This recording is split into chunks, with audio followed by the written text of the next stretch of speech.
Starting this week, the state will be changing the way it decides how often it will inspect restaurants. Restaurants that do not follow the rules will be really under the microscope more often.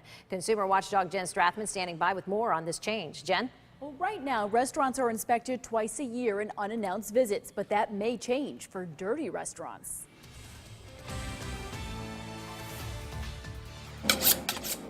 At Bimini Twist, the kitchen is clean from top to bottom. There's hourly checklists, there's monthly checklists, weekly checklists. General Manager R.J. Zinner says a clean restaurant starts with top brass. So I will just come in here randomly or have one of my chefs come in there and put it right in the center. But our Dirty Dining reports found not all restaurants checking food temperatures. It's one of the biggest violations we see. And restaurants that repeatedly make those mistakes and get fined for repeat problems may have an inspector visit more often as the state shifts to a risk-based inspection process. It's increasing our regulatory authority to go into those establishments that have had a negative compliance history. Beth Brady with the Department of Business and Professional Regulation talked to us by FaceTime about the state's new plan to use a number system to rank restaurants 1 through 4.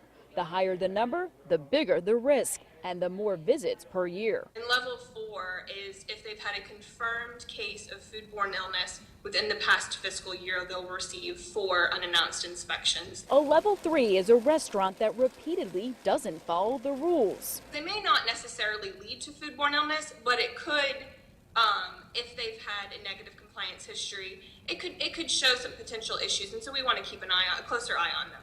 The majority of restaurants who follow the guidelines will be a level 2. It keeps the entire team on their toes. Including Bimini Twist, which recently got a perfect score during an inspection. It's not easy to get a 0, and we work hard for it.